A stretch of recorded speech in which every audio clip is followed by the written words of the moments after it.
Section 35. The Elephant by F. C. Seelos. At once the mightiest and most majestic of all terrestrial mammals, the elephant appeals to the imagination more forcibly than any other living animal, not only on account of its great sagacity and the strangeness and singularity of its outward appearance, but also because it is such an obvious link between the world of today and the dim and distant past of Pleistocene and Miocene times. There are two existing species of elephant, the African and the Asiatic. The latter, from the structure of its molar teeth and the shape of its skull, appearing to be very nearly related to the mammoth, which lived upon the earth in comparatively recent times, geologically speaking, and was undoubtedly contemporary with man in Europe during the Stone Age. There are very considerable differences both in the external appearance and also in the habits of the two existing forms of elephant. In the African species, the forehead is more convex and the eye relatively larger than its Asiatic cousin, and whilst the ears of the latter are only of moderate size, those of the former are so large that they at once arrest the attention and are one of that animal's most remarkable external characteristics.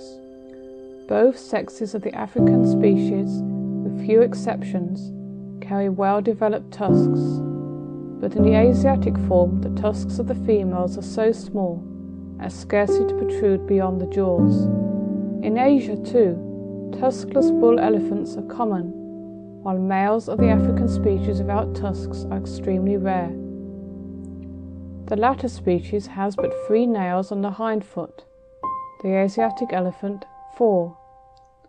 In the African species, the middle of the back is hollowed, the shoulder being the highest point, whilst in the Asiatic elephant the back is arched and the top of the shoulder lower than the highest part of the back.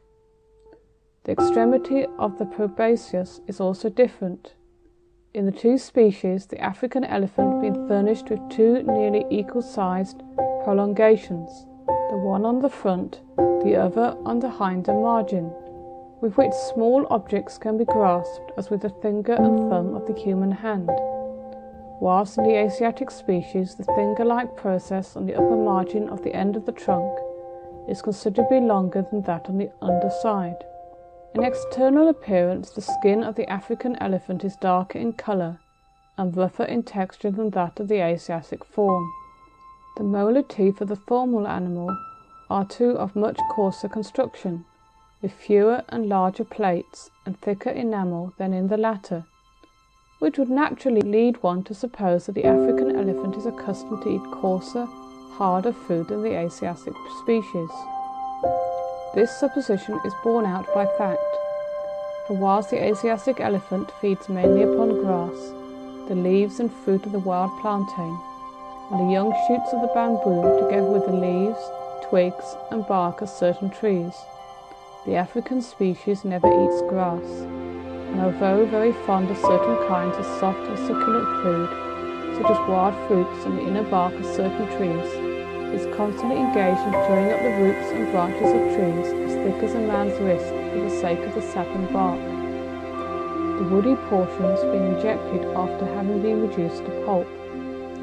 The Asiatic elephant appears to be far less tolerant of exposure to the heat of the sun than the African, and whilst the latter may often be found standing at rest or sleeping through the hottest hours of the day in long grass or scrubby bush of a height not sufficient to afford any protection from the sun to the whole of the upper portion of the head and body, the former, when in a wild state, is said to always seek the shade of the densest forests it can find during hot weather. The Asiatic elephant often lies down when resting and sleeping. This is in marked contrast to the African species, which, if it ever does lie down at all, except to roll in mud or rub itself against an ant-heap, can only do so very rarely, since in all my experience, though I have seen some thousands of African elephants standing, sleeping during the heat of the day, I have never yet seen one of those animals lying down, nor found the impress in the ground where one had been lying. When excited and charging, both species of elephant raise their heads and cock their ears, which in the African animal stand out at such a time like two sails, and being each upwards of 3½ feet in breadth, cover together with the animal's head an expanse of fully 10 feet. The Asiatic elephant is said to remain mute whilst charging, and to hold its trunk tightly curled up between its tusks. The African elephant, on the other hand, usually accompanies a charge of a constant succession of short, sharp trumpeting screams. Sometimes, though rarely, however, animals of this species remain mute whilst charging, but they never, I believe, coil their trunks up under their throats. Often an African elephant will swing round for a charge of a loud scream, and trunk held high in the air, but in my experience, when settling down to a chase, it drops its trunk and holds it pointing straight down in front of its chest. In the southern portions of the African continent, the average standing height at the shoulder of full-grown bull elephants ranges from 10 feet to 10 feet 6 inches, though individuals have doubtless been met with in those districts which have much exceeded these dimensions. In north-central Africa, the average standing height appears to be some inches higher, approaching 11 feet, and in those districts it is quite possible that individuals exist which exceed 12 feet in height. African cow elephants stand from 8 feet to 8 feet 6 inches at the shoulder. The Asiatic species is considerably smaller than the African, the average height of full-grown males not exceeding 9 feet, though certain individuals now and then attain to a much greater size, as is indicated by the fact that there is a mounted skeleton of an Indian elephant in the museum at Calcutta that stands 11 feet 3 inches at the shoulder. In the size of its tusks, the African elephant far surpasses the Asiatic species. In India, a pair of tusks measuring 5 feet in length and weighing 70 pounds. The pair would, I think, be considered large, though an elephant was killed by Sir Victor Brooke in the Garo Hills with a single tusk measuring 8 feet in length, 17 inches in circumference, and weighing 90 pounds, and a few tusks even exceeding these dimensions have been recorded. In southern Africa, the tusks of full-grown bull elephants usually weigh from 80 to 120 pounds, the pair, and measure about 6 feet in length, with a circumference of from 16 to 18 inches. But these weights and measurements have often been much exceeded, and in my own experience I have known of 2 pairs of elephants' tusks having been obtained south of the Zambezi, each of which weighed slightly over 300 pounds, each tusk weighing upwards of 9 feet in length, whilst a single tusk brought from the neighbourhood of Lake Ngami in 1873 weighed 174 pounds. The average weight of cow-elephant tusks in southern Africa is from 20 to 30 pounds, the pair, but I have seen the tusk of a cow-elephant killed in Matabeleland, which weighed 39 pounds and measured over 6 feet in length, whilst its fellow almost equalled it in size and weight.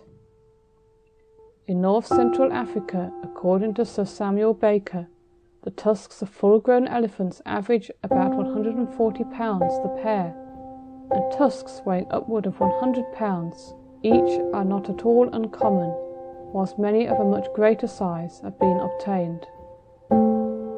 Until quite recently, a tusk in the possession of Sir E. G. Loder, which weighs 184 pounds and measures 9 feet 5 inches in length, with a circumference of 22½ inches, was supposed to be the largest in existence.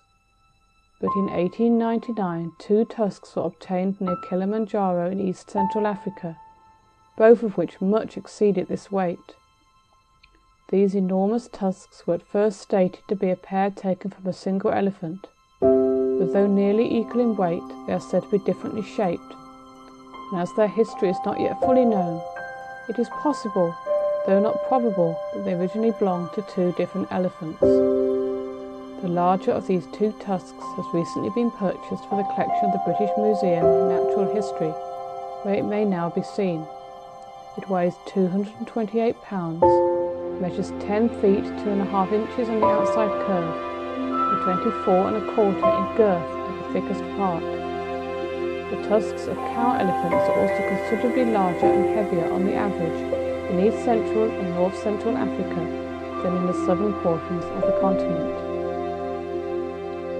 At the present time, the Asiatic elephant is found in a wild state in most of the forest-covered tracts of India, Ceylon, Assam, Burma, Siam, Cochin China, Sumatra and Borneo, whilst the African species, though it has been hunted out of large tracts of country in South and Southwestern Africa, still inhabits the greater part of the continent south of the Sahara, and in many districts of Central Africa appears to be extraordinarily abundant.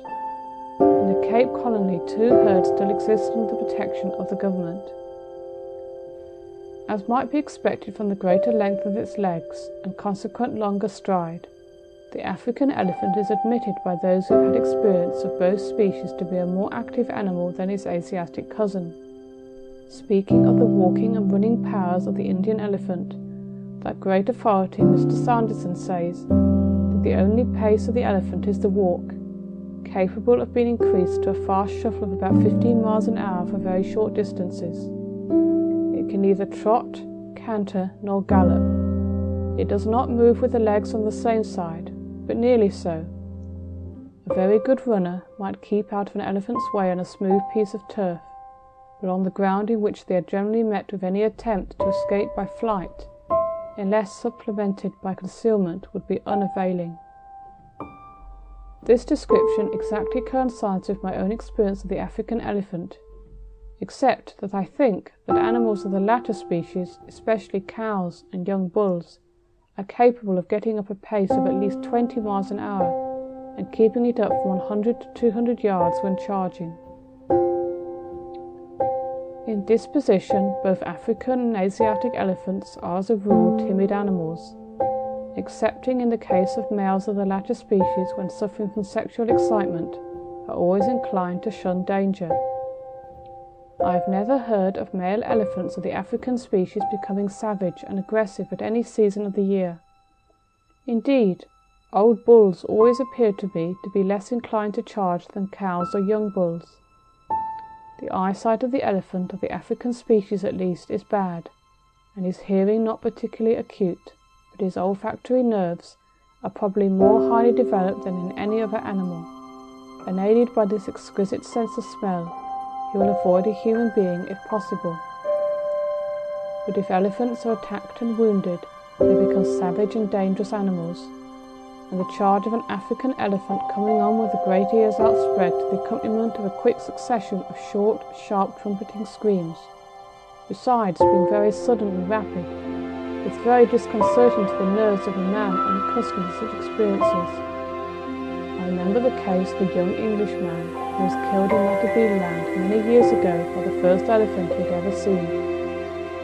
This animal, an old bull, had retired, after having been wounded, into a small but dense patch of thorn bush, into which his pursuer thought it unadvisable to follow on horseback. He therefore left his horse and advanced on foot toward the cluster of trees amongst which the elephant was concealed. The latter, having either seen or smelt the approaching enemy, at once charged out, screaming loudly, and a young hunter, instead of standing his ground and firing at the advancing monster, lost his presence of mind, and turning, ran for his horse, but before he reached it he was overtaken and killed. It seemed to the friend who found his body he was close at hand shooting another elephant at the time, and pieced the story together from the tracks of man, horse and elephant, that the victim had first been struck in the back of the head by one of the pursuer's tusks. At any rate, his skull had been smashed to pieces and emptied of its brains.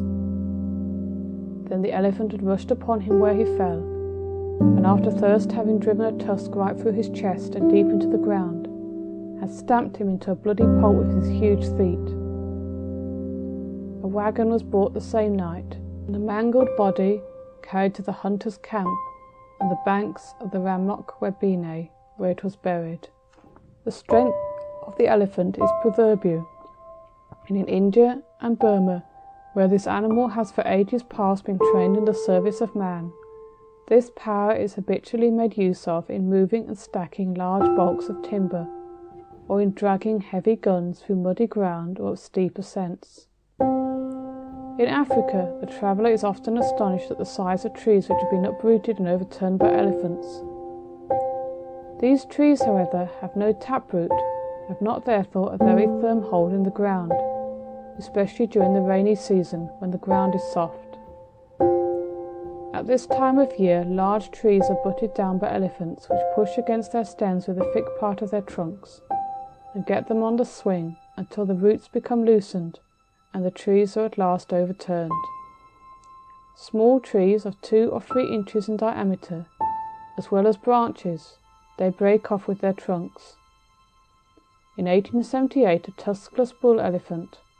I met the same animal again in 1885, and he is the only African bull elephant without tusks I have ever seen, killed a native hunter in Mashonaland. This man, a big, powerful Zulu, and a great friend of my own, was torn into 3 pieces. I imagine that after having caught him, the elephant held the unfortunate man down with his foot or knee, and then twisting his trunk round his body, tore him asunder. Surely a terrible exhibition of strength. The elephant is a very slow-growing and long-lived animal, not arriving at maturity till upwards of 30 years of age. And since cases are on record of elephants having lived for upwards of 130 years in captivity in India, it is probable that in a wild state, these animals, both in Asia and Africa, often attain to an age of 150 years. The female elephant produces, as a rule, but 1 calf at birth, a period of gestation lasting from 18 to nearly 22 months. The mammae of the cow elephant are placed between the forelegs, and the newborn calf sucks with its mouth, holding its trunk turned back over its head. I have seen elephant calves so engaged. Although there is no reason to doubt that the African elephant is as intelligent as the Asiatic species, its domestication has never been attempted by the Negro or Bantu races of Africa. It is believed, however, that the African elephant was in ancient times domesticated by the Carthaginians and used by them in their wars with the Romans. The opinion, too, is generally held that the elephants with which Hannibal crossed the Alps were of the African species, as well as those which, after the conquest of Carthage, were used in the Roman amphitheatres and military pageants. On the other hand, it is well to remember that the late Mr. W. Cotton Oswell, who had great experience both with African and Asiatic elephants, wrote as follows on this subject. I believe some people suppose that the Carthaginians tamed and used the African elephant. They could hardly have had mahouts Indian fashion, for there is no marked depression in the nape of the neck for a seat, and the hemming of the ears when erected would have half smothered them. My knowledge does not allow me to raise any argument on this point, but might not the same market have been open to the dwellers at Carthage, as was afterwards to Mithridates, who I suppose drew his supply from India?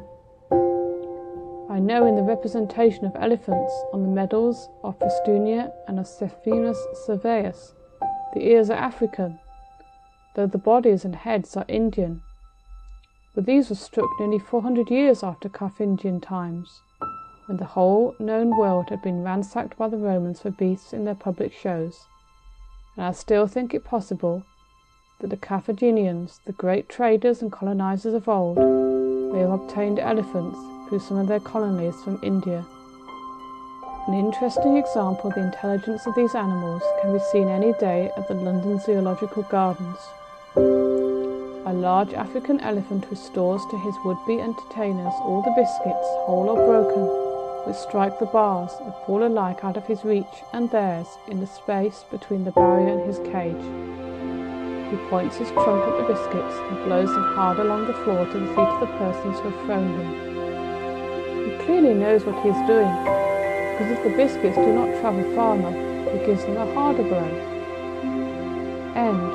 of Section 35.